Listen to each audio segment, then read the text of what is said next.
The 3 key interactions with the narcissist. Hello, I'm H.G. Tudor. Hundreds of millions of people have been ensnared by narcissists. Many of them don't realise that that is the case.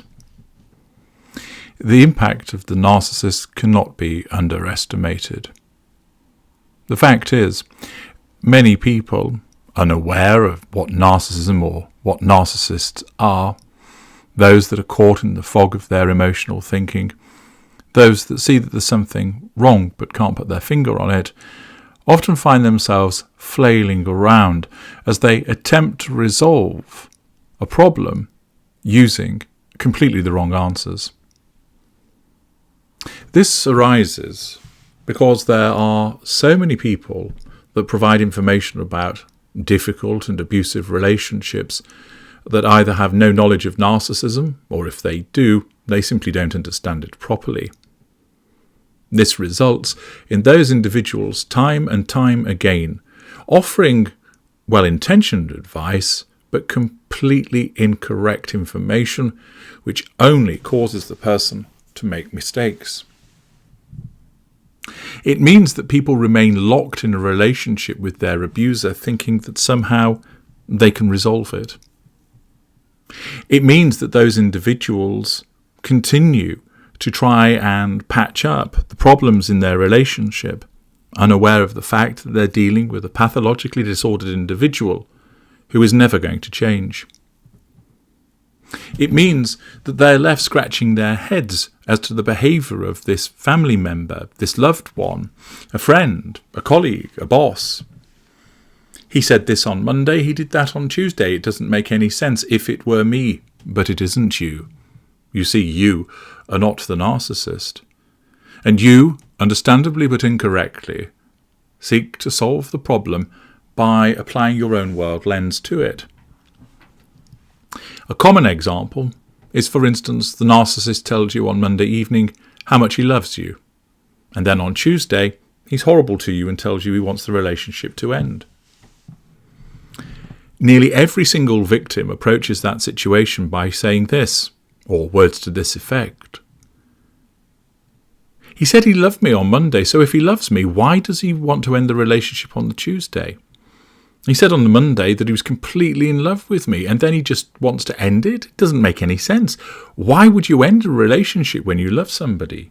I don't get it. On Monday he made me feel so happy, telling me about how much he loved me, and then he shattered my world with his insults and telling me that he didn't want us to be together any longer on a Tuesday. I mean, who does that? Why would someone behave that way? It doesn't make any sense. And of course, the problem is that that individual does not know that they're dealing with a narcissist, which then means they don't know how to approach the situation. They don't realise that what they should actually be saying is, the fact that this individual tells me on the Tuesday that he doesn't love me must mean that what he said on the Monday simply didn't hold true. If he's telling me on the Tuesday that he wants the relationship to end, then he clearly didn't mean what he said on the Monday.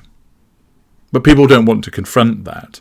They don't want to lose the relationship, even though actually it's a terrible relationship.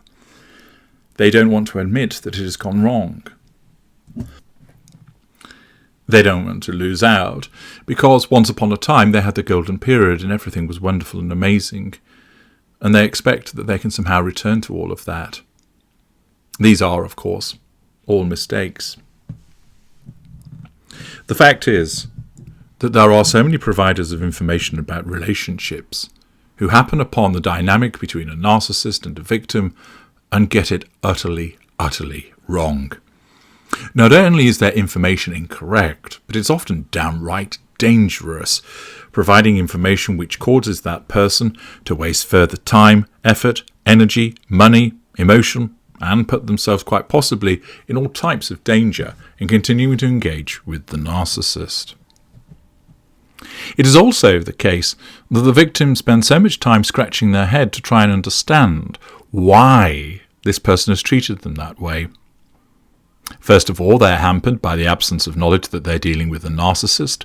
Second, they seek to solve the problem through their own world lens, applying their own standards and their own perspective, which means that they're going to get it completely wrong. You don't think like a narcissist, but you need to understand how the narcissist thinks and functions and operates and interacts, for then, although you won't like it, and you may even struggle to accept it, you'll at least begin to understand. Because you need to understand and be ready to understand. It's a combination of those two things. You need the information that gives you the enlightenment, and you need to be ready to receive that enlightenment. Not everybody is ready. Not everybody is at the point at which the information will take hold. It's a little bit like planting a seed. For some individuals, they're attempting to do so in the middle of winter when the ground is hard as iron and there is snow all around. The seed will simply not take. On other occasions, you're doing so in lush, fertile soil in the springtime. You need to become ready by reducing your emotional thinking. You need to become ready by accessing the right information, finding the right seeds, if you will. And thus the conditions need to be appropriate and the information needs to be absolutely spot on.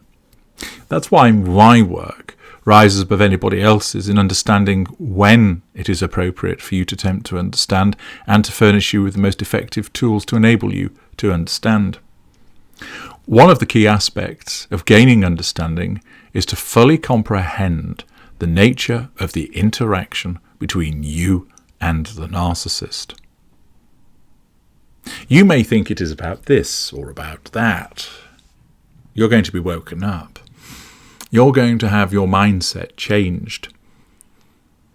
Your interactions with non-narcissists make sense. But with the narcissist, you're often confounded, confused.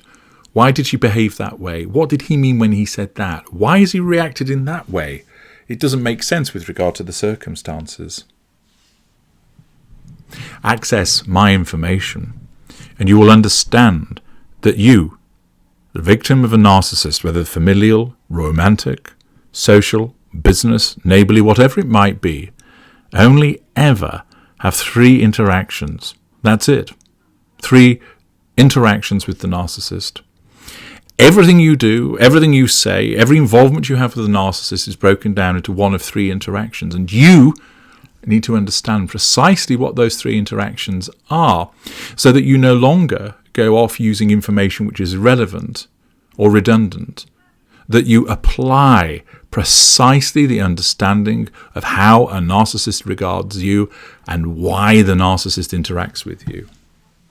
This information opens your eyes to understanding, finally understanding, how it is that the narcissist interacts with you, and thus you are able to make sense of why the narcissist said what they said, why the narcissist did what they did. As I state, you won't like it, but it's not about liking it, it's about understanding it, because with understanding comes the ability to lay those questions to rest and to move forward as part of your no-contact regimen. Accordingly, you must understand what those 3 interactions are. And you can gain today that information by clicking on the link in the video description and for a small fee obtaining the 3 interactions with the narcissist. Join hundreds of others who have similarly accessed this material and found it to have enabled them to see the dynamic between the narcissist in a completely different way, that it has cast to one side the concerns, that has dispelled the confusion. Bring enlightenment for such a small fee, and it will help you understand your nature of interactions with all of those narcissists, past and current, and with that comes the warmth of freedom. The link is in the video description. I'm H.G. Tudor. Thank you for listening.